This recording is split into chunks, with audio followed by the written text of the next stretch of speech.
బ్రహ్మలు శివ బాబా విచ్చేసే పలికెను ధ్వనియో. బ్రహ్మలు శివ బాబా విచ్చేసే పలికెను ధ్వనియో. బ్రహ్మనోటి మధురవాణి పలికెను ధ్వనియో. బ్రహ్మలో శివ బాబా విచ్చేసే ఓం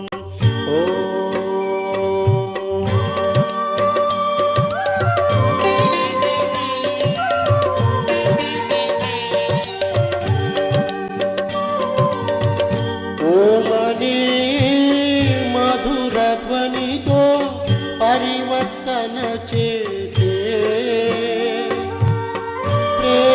శాంతి నేర్పి జనుల జీవితం మార్చే ఆదిదేవ ప్రజాపితా శ్రీ పలికెను ధ్వనివో. బ్రహ్మనోటి మధురవాణి పలికెను ధ్వనివో. బ్రహ్మలో శివ బాబా విచ్చేసే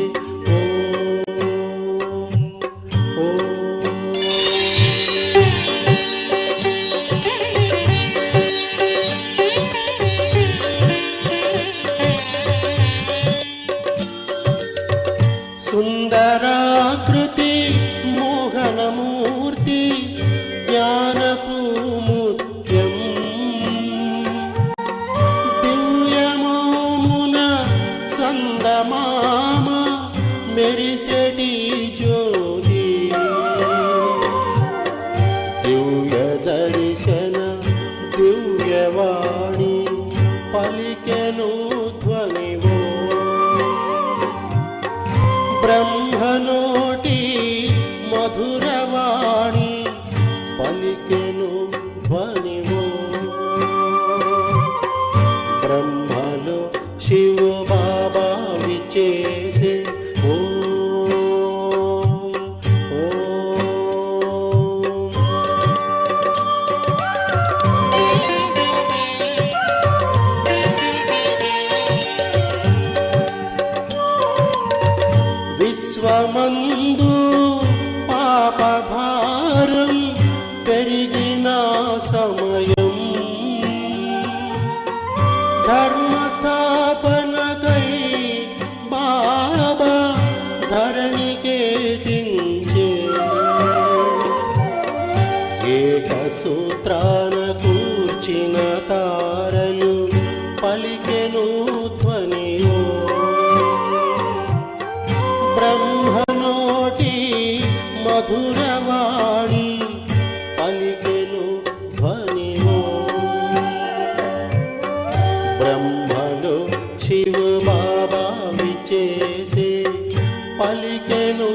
ఓం శాంతి. అమృతధార ప్రేక్షకులకు స్వాగతం. నవయుగ నిర్మాత బ్రహ్మబాబా గారి గురించి మనం ఇప్పుడు తెలుసుకుంటూ ఉన్నాం. బ్రహ్మబాబా గారు నవయుగ నిర్మాణం చేయటానికి ఎంతగానో శ్రమించారు. స్వయంలో పురుషార్థం యొక్క సాధన చేస్తూ తన చుట్టూ ఉన్న వారిని కూడా అలాంటి సాధనా మార్గంలోనే నడిపించగలిగారు. బ్రహ్మబాబాలోని అనితర దీక్ష, అకుంఠితమైన పరిశ్రమ మనకు స్పష్టంగా కనిపిస్తుంది. మొట్టమొదట నేను మారాలి అనే లక్ష్యం బ్రహ్మబాబాలో స్పష్టంగా కనిపించేది. తను మారితేనే కదా తన చుట్టూ ఉన్నవారు, తనతో నడిచేవారు ఎలా మారాలో తెలుసుకోగలిగేది. అందువలన ప్రతి విషయంలోనూ బ్రహ్మబాబా మొట్టమొదట తానే పరివర్తన కావాలి అని గుర్తుంచుకునేవారు. అంతేకాకుండా నేను మొదట చేస్తే నేనే మొదట ప్రాప్తిని పొందగలను కదా అని కూడా బాబా అనుకునేవారు. అంతేకాని ఎవరు నాకు తోడుగా లేరు కదా, నాకంటే ముందు ఎవరు నడవలేదు, నేను ఎలా నడవాలి అని ఎప్పుడూ కూడా బాబా అగమ్యగోచరంగా అస్సలు కనిపించేవారే కాదు. బ్రహ్మబాబా గారు తన చుట్టూ ఉన్నటువంటి పిల్లలకు, పెద్దలకు మంచి సాధన నేర్పించేవారు. ఒక మంచి క్రమశిక్షణ ఇచ్చేవారు. ఒక తండ్రి తన పిల్లలను దారిలో ఎలా నడవాలో నేర్పించటానికి తన వేలును ఇచ్చి పిల్లల చేయిని పట్టుకొని నడిపించినంత జాగ్రత్తగా బ్రహ్మబాబా గారు కూడా మోక్ష సాధన కర్తవ్యంలో, ఈ ఆధ్యాత్మిక ప్రయాణంలో, ఈ అలౌకిక జీవితంలో ప్రతి ఒక్కరికి అలాంటి పాలన ఇవ్వగలిగారు. బ్రహ్మబాబా గారు ప్రతి చిన్న విషయాన్ని కూడా గుర్తిస్తూ ఆ విషయంలో ఏ విధమైన మార్పును తీసుకురాగలిగితే ఆ మార్పు నూతన యుగానికి ఎలా సరిపోతుంది అనే విషయాన్ని కూడా బాబా పరిశీలన చేసుకునేవారు. కొత్త యుగానికి కొత్త సంస్కారాలు, కొత్త సంస్కారాలు అలవర్చుకోవటానికి కొత్త విధానాలు అనేది బాబా గారి సంకల్పం. శివ పరమాత్ముని ఆదేశాల అనుసారంగా ప్రతి చిన్న విషయాన్ని కూడా బాబా చక్కగా పరిశీలన చేసుకునేవారు. కేవలం పరిశీలన చేసుకోవటమే కాదు, దాన్ని మార్చుకునేవారు కూడా. ఏ విధంగా మార్చుకుంటే ఎదుటి వారికి దుఃఖం కలగకుండా సంతోషం మాత్రమే కలిగించగలము అనే విషయాన్ని బాబా చెక్ చేసుకునేవారు. ఉదాహరణకు ఒక చిన్న విషయాన్ని జ్ఞాపకం చేసుకుందాం. పాండవ భవనంలో కొత్త గదులను నిర్మాణం చేసేటప్పుడు కూలీలను కూడా పెట్టుకున్నారు. అయితే కూలీలకు ఆ కాలంలో టీ ఇచ్చేటప్పుడు ఆ టీకి పంచదారకు బదులు బెల్లం వాడేవారట. అయితే మిగతా పిల్లలందరికీ పంచదార వేసి టీ కలిపేవారు. కానీ బ్రహ్మబాబా ఈ విషయంలో పిల్లలకు ముందుగానే ఒక సూచన ఇచ్చేశారు. కూలీ వాళ్ళైనా సరే బాబాకు పిల్లలే కదా, వారు కూడా భగవంతుని కర్తవ్యం చేస్తున్నారు.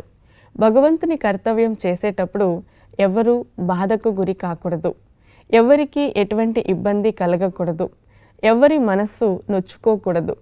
కావున పనివాళ్లకు టీ తయారు చేసేటప్పుడు కూడా అందులో బెల్లానికి బదులు పంచదారనే వాడండి అని బాబా చెప్పేవారు.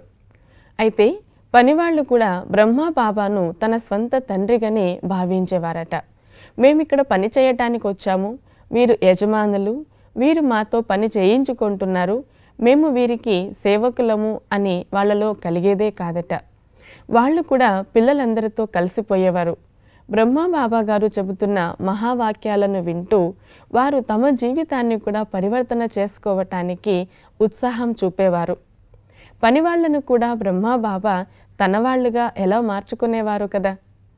అంతటి గొప్ప శక్తి, ఆకర్షణ బాబాలో ఉండేది. అది ఆత్మీక ఆకర్షణ.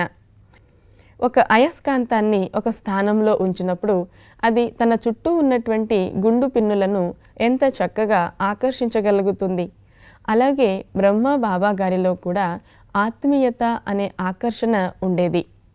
ఆత్మీయత అనే ఆకర్షణ దేహానికి సంబంధించినది కానే కాదు, దేహానికి అతీతమైనది. దేహం యొక్క రూపానికి, దేహం యొక్క స్థాయికి అతీతమైనది ఆత్మీక ఆకర్షణ. ఆత్మీక ఆకర్షణ బాబా ముఖంలో చాలా స్పష్టంగా కనిపించేది. ఎలాగంటే ఒక లైట్ వెలుగుతున్నప్పుడు దాని వెలుతురు చుట్టూ ఉన్న ప్రాంతంలో విస్తరిస్తుంది. అలాగే బ్రహ్మబాబా గారు ఏ స్థానంలో ఉన్నా ఆ చుట్టూ ఉన్న వాతావరణంలో ఆత్మీయత చాలా స్పష్టంగా కనిపించేది, పనిచేసేది కూడా. ఆత్మీయత కారణంగా ఎలాంటి వారైనా సరే బాబాకు ఇట్టే ఆకర్షణ అయిపోయేవారు. బాబాకు చాలా దగ్గరి వాళ్ళుగా అనుభవం చేసేవారు. బాబాను చూసినప్పుడు వీరెవరో కొత్త వ్యక్తి కదా అనే భావన ఎవ్వరిలోనూ కలిగేది కాదట. వీరు మాకు చాలా తెలిసినవారు, ఈ బ్రహ్మ బాబా మాకు చాలా కావలసిన వారు అని అందరికీ అనిపించేదట. ఎంత గొప్ప ఆకర్షణ శక్తి బాబాలో ఉండేది కదా. అయితే బాబా గారి మాటలు కూడా ఆత్మీయత గుణంలోనే ఉండేవి. బాబా తమ మాటల్లో దేహానికి సంబంధించిన పరిమితులను ఎప్పుడూ కూడా చూసుకునేవారు కాదు. దేహానికి సంబంధించిన పరిమితులను బాబా పక్కకు పెట్టేసేవారు. ఆత్మ యొక్క పరిమితుల్లోనే బాబా ఉండేవారు. ఆత్మ అనే స్థితిలో ఉంటూ ఎదుటి వారిని తనకు సమానమైన ఒక గొప్ప ఆత్మగా భావించేవారు. దేహాన్ని చూసినప్పుడు వీరు నీచమైన వారు, వీరు గొప్పవారు అనే భావన కలగవచ్చు. కానీ ఆత్మస్థితిలో ఉన్నప్పుడు, ఆత్మనే చూస్తున్నప్పుడు నీచము, మహోన్నతము అనే భావనలు రానే రావు. ఎందుకంటే ఆత్మలందరూ సమానమే, ఆత్మలందరూ పరమాత్మ సంతానమే. కావున మనమందరం పరస్పరం సహోదరులమే. కావున ఆత్మస్థితిలో ఉన్నప్పుడు పేద, గొప్ప అనే తేడాలు రానే రావు. పరమపిత శివ పరమాత్ముడి ఆదేశం అనుసారంగా బ్రహ్మ బాబా తనలో ఉన్నటువంటి ఆత్మీయతా శక్తిని రోజు రోజు పెంపొందింపచేసుకునేవారు. ప్రతిరోజు కూడా బాబా అభ్యాసం చేసేవారు. ముఖ్యముగా అమృతవేళ సమయంలో మస్తకమణిని అనే స్వమానంలో ఉంటూ అభ్యాసం చేసేవారట.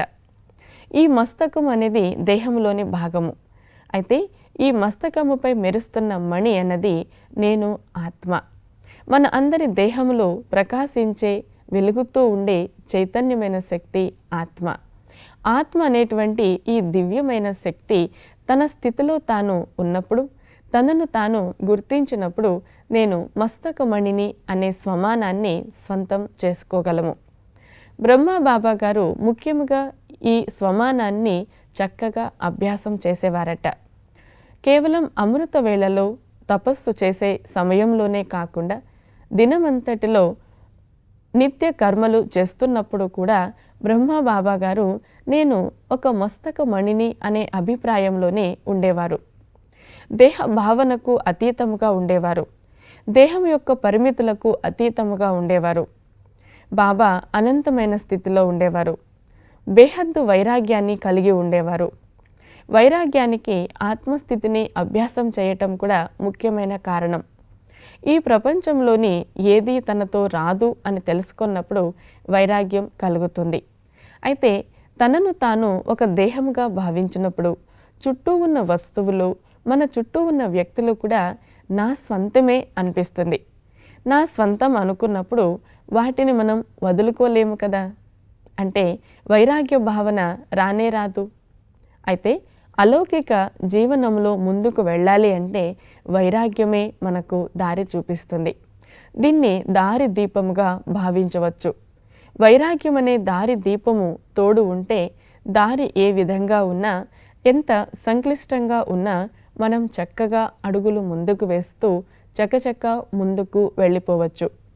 బ్రహ్మ బాబా గారు ఆత్మిక గులాబీ అనే స్వమానాన్ని కూడా ఎక్కువగా అభ్యాసం చేసేవారట. అన్ని రకాల పుష్పాలలో గులాబీ పుష్పం చాలా అందమైనది మరియు చాలా సుగంధభరితమైనది. ఎంతో సుందరమైన ఈ పుష్పాన్ని ఆత్మగా బాబా భావించేవారు.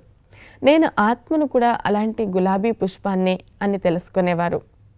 గులాబీ పుష్పం చూడండి, ముళ్ళ మధ్యనే ఉంటుంది, కానీ ముళ్ళతో ఏమాత్రం గాయపడదు కదా.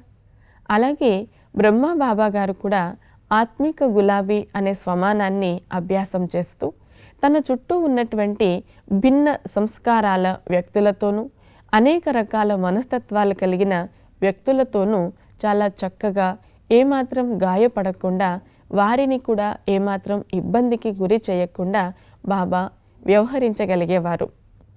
తన చుట్టూ ఉన్నటువంటి వ్యక్తుల్లో సత్వగుణం కలిగిన వ్యక్తులు ఉండేవారు, రజోగుణం కలిగిన వ్యక్తులు ఉండేవారు, కొందరు తమో గుణంలో కూడా ఉండేవారు. అయితే సత్వగుణంలో ఉన్న వ్యక్తులతో వ్యవహరించేటప్పుడు ఏమాత్రం ఇబ్బంది కలగదు. ఎందుకంటే వారు చాలా చక్కగా విషయాలను వెంటనే పసిగట్టగలరు. మనం చెబుతున్న విషయాన్ని, మన అభిప్రాయాన్ని, మన ఉద్దేశాన్ని కూడా చక్కగా గ్రహించగలరు. అయితే రజోగుణంలో ఉన్న వ్యక్తులు మాత్రం మన మనస్సులోని భావనను వెంటనే పసిగట్టలేకపోతారు, లేదా కాస్త ఆలస్యంగా కూడా పసిగట్టవచ్చు, లేదా వారు కొంత మేరకు మాత్రమే మన సద్భావనను గుర్తించగలగనవచ్చు. అలాంటి వ్యక్తులతో వ్యవహరించేటప్పుడు కాస్త మనం జాగ్రత్తగా, ఓర్పుగా ఉండవలసి ఉంటుంది. మరి తమో గుణం కలిగిన వ్యక్తులతో మనం వ్యవహరించేటప్పుడు చాలా సహనము, ఓర్పు కలిగి ఉండవలసి ఉంటుంది. తమో గుణం కలిగిన వ్యక్తులు అంటే రాతి సంస్కారం లాంటివారు. వారి మనస్సు చాలా గట్టిగా ఉంటుంది, రాయిలాగా ఉంటుంది. అయితే ఓర్పుగా మనం ప్రవర్తిస్తే ఆ గట్టి రాయిని కూడా అందమైన శిల్పంగా మలచవచ్చు. అయితే ఓర్పు కూడా మనలో ఉండాలి కదా. సహనము, ఓర్పు, అలాగే అమితమైన స్నేహము వారిపైన చూపించగలిగితే మనం తమో గుణం కలిగిన వ్యక్తులను కూడా మన వారిగా, మన స్నేహితులుగా మార్చుకోవచ్చు. వారిని కూడా నవయుగ నిర్మాణంలో సహయోగులుగా చేసుకొనవచ్చును. బ్రహ్మబాబా గారు ఈ విషయంలో కూడా చాలా ముందుండేవారు.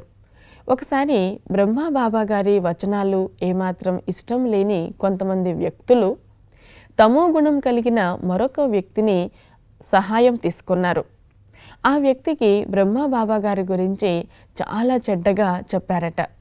దాంతో ఆ వ్యక్తికి చాలా ఆవేశం కలిగి బ్రహ్మబాబా లాంటి వ్యక్తి ఈ ప్రపంచంలో ఉండనేకూడదు, ఈ రోజుటితో అతని ఆఖరి రోజును తీసుకువస్తాను అనేసి ఆ తమో గుణం కలిగిన వ్యక్తి ఆవేశంగా ఒక కత్తి తీసుకొని బాబా వద్దకు బయలుదేరి వచ్చాడట.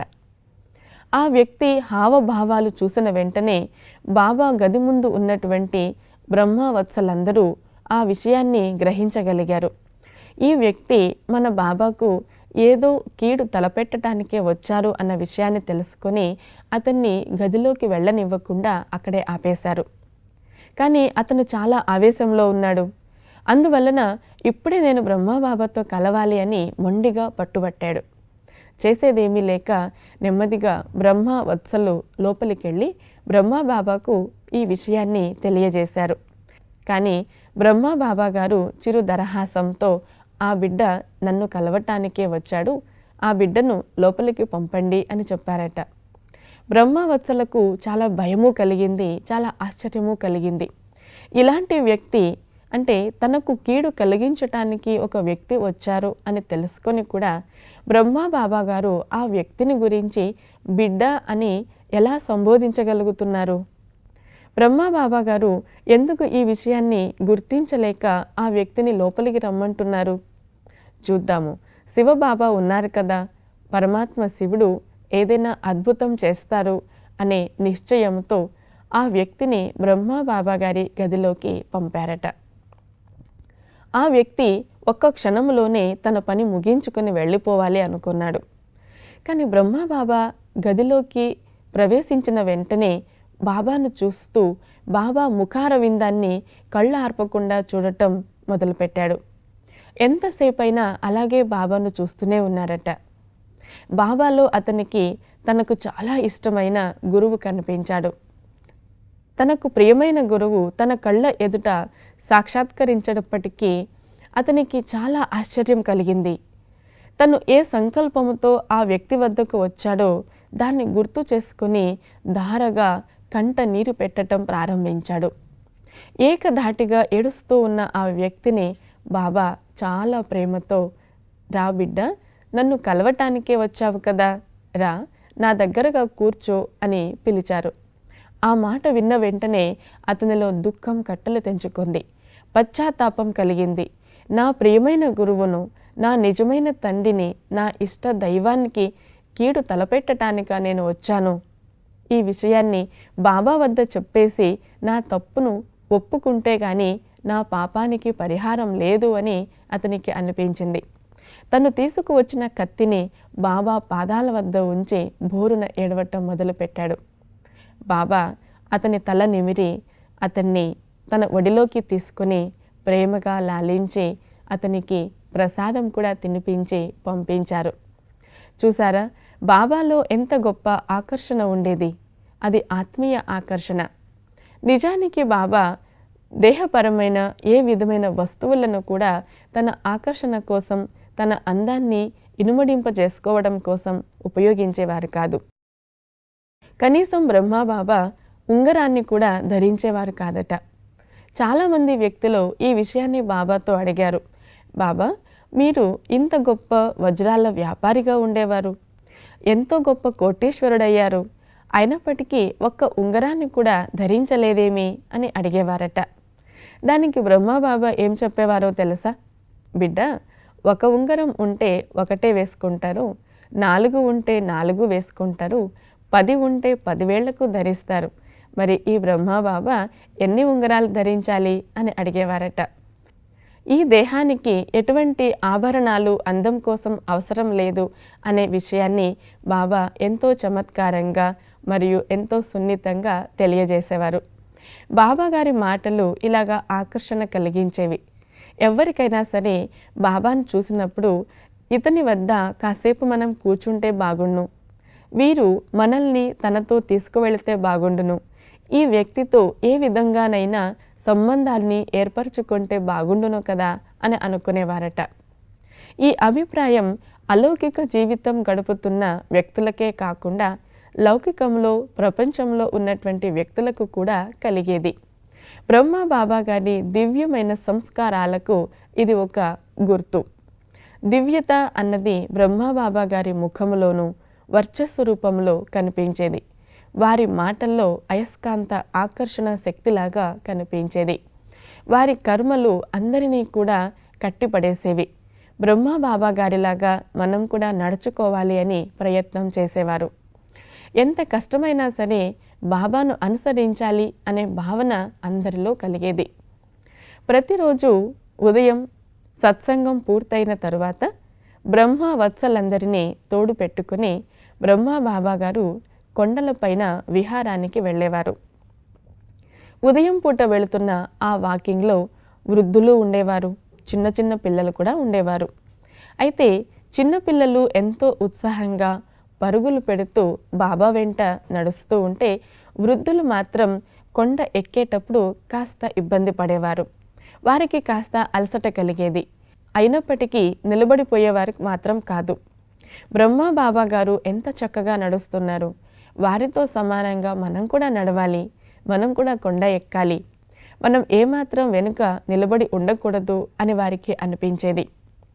బాబా గారి కర్తవ్యాలను చూస్తుంటే ప్రతి ఒక్కరికి కూడా నేను కూడా అలాగే చేయాలి అనిపించేది. అంతటి ఆకర్షణ శక్తి బాబా గారి కర్తవ్యాల్లో ఉండేది. అది ఎలా వచ్చింది? బాబా గారు ఏ కర్తవ్యాలు చేస్తున్నా నిరంతరం పరమాత్మని స్మృతిలో ఉండేవారు. పరమాత్మని స్మృతిలో ఉండటం వలన పరమాత్మనిలో ఉన్న ఆకర్షణ శక్తి బాబా గారి కర్మలలోనూ, బాబా గారి మాటల్లోనూ, ముఖ వర్చస్సులోనూ కనిపించేది. అంతే, ఎక్కువగా చెప్పే అవసరం లేకుండా ఒక్క మాటతోనే బాబా గారి మాటల పైన అందరూ కూడా నడుచుకునేవారు. అంతేకాదు ఐకమత్యంగా ఉండగలిగేవారు. బ్రహ్మ బాబా గారితోనే జీవించాలి అన్న సంకల్పం కలిగింది వారికి. దాంతో తమ తమ ధనిక కుటుంబాలను వదిలేసి విలాసవంతమైన జీవితాలను కూడా పక్కకు నెట్టేసి ఎంతో ఉత్సాహంగా, ఎంతో నిశ్చయంతో బాబా వెంట ఉండగలిగారు. బాబా వెంటనే నడవగలిగారు. వారందరూ ఈరోజు ప్రపంచానికి దారి దీపాలుగా, మార్గదర్శకులుగా నిలబడి ఉన్నారు. మనం కూడా బ్రహ్మ బాబా గారి సమానంగా తయారు కావాలి అంటే వారిలో ఉన్నటువంటి గుణాలను, వారిలో ఉన్న విశేషతలను, వారు చేసిన సాధన గురించి మొదట చక్కగా తెలుసుకోవాలి. తెలుసుకున్న తర్వాత దాన్ని మనం ఏ విధంగా ఆచరణ చేయగలమో మనకు మనం చెక్ చేసుకోవాలి. మనలో ఉన్న బలహీనతలను తొలగించుకోవటానికి ఇది ఒక మంచి అవకాశం. మనకు ఇష్టమైన బ్రహ్మబాబా గారిని మన జీవితానికి ఒక గమ్యంగా చేసుకుంటే, ఒక రోల్ మోడల్గా చేసుకుంటే వారి సమానంగా మనం కూడా తయారు కావచ్చు. వారి వల్లే మనం జీవించటానికి నిత్యము సాధన చేయవచ్చు. బ్రహ్మబాబా గారు చేసిన సాధన చాలా కష్టతరమైనది, కానీ ఎంతో ఇష్టంగా చేశారు కాబట్టి చూసేవారికి కూడా అది కష్టమైన సాధనగా, అసాధ్యముగా అస్సలు అనిపించదు. అందుకే కదా నేటికి అనేక మంది స్త్రీలు, పురుషులు, యువతీ యువకులు, చిన్న చిన్న పిల్లలు, వృద్ధులు, స్వాములు, సాధువులు అందరూ కూడా బ్రహ్మబాబా గారి మార్గాన్ని అనుసరించటానికి ముందుకు వస్తున్నారు. ఎలాంటి వారైనా సరే బ్రహ్మబాబాను ఫాలో చేయటం చాలా సులభముగా భావిస్తారు. బాబా గారి జీవితం మనకందరికీ ఆదర్శవంతం. బాబా గారి అడుగు జాడలు మనకందరికీ మార్గదర్శకం. ఆ విధంగా నడుస్తూ పోతే మనం ఎంతో సులువుగా అనేక రకాల పరిస్థితులను, సవాళ్లను సులభముగా ఎదుర్కొంటూ మన గమ్యానికి చేరగలం. మనము దేవతగా తయారు కావాలి అనే లక్ష్యాన్ని బాబా నిరంతరం గుర్తుంచుకునేవారు. అంతేకాదు తన ఎదురుగా ఉన్న పిల్లలకు మళ్ళీ మళ్ళీ జ్ఞాపకం చేయించేవారు. ఆత్మస్థితిలో ఉండటం, ఆత్మదృష్టిని కలిగి ఉండటం, నేను దేవతగా తయారు కావాలి అన్న గమ్యాన్ని, లక్ష్యాన్ని జ్ఞాపకం చేయటం బాబా తన వంతు కర్తవ్యంగా పెట్టుకున్నారు. ప్రతి ఒక్కరికి బాబా శివబాబా స్మృతి ఉన్నదా అని అడిగేవారు. అలాగే అందరికీ ఈ ప్రశ్న అడగాలి అని కూడా నేర్పించేవారు. పరస్పరం కలిసినప్పుడు మనం ఏదో ఒక పదాన్ని సంబోధనకు ఉపయోగిస్తూ ఉంటాం. అయితే పరమాత్మని స్మృతి ఉన్నదా అనే ప్రశ్న అడుగుతూ ఎదుటి వారికి పరమాత్మని స్మృతి కలిగిస్తూ మనం కూడా ఆ పరమేశ్వరుని స్మృతిలో నిమగ్నం అవటానికి ఒక మంచి వాక్యాన్ని బాబా తయారు చేశారు. ఓం శాంతి అన్న పదాన్ని కానీ, లేదా పరమాత్మ శివుని స్మరణ ఉన్నదా అనే ప్రశ్నతో కానీ ఎదుటి వారిని పలకరించటం బాబా నేర్పించారు. ప్రతి ఒక్కరూ కూడా పరమేశ్వరుని స్మరణలో ఉన్నప్పుడు ఈ దేహానికి అతీతంగా ఉండగలం. దేహానికి అతీతమైన స్థితిలో ఉన్నప్పుడే అద్భుతాలు చేయగలం. అలౌకికమైన అనుభూతులు ఎన్నో మనకు కలుగుతాయి. బ్రహ్మబాబా గారి జీవితాన్ని ఇంకా చక్కగా పరిశీలించండి. బ్రహ్మబాబా గారి జీవితాన్ని అనుసరించండి. మీ జీవితాన్ని కూడా పరమాత్మ శివునికి అంకితం చేయండి. శివ పరమాత్మని విశ్వ నవ నిర్మాణ కార్యంలో మీ వంతు సహకారం అందించండి. ఓం శాంతి.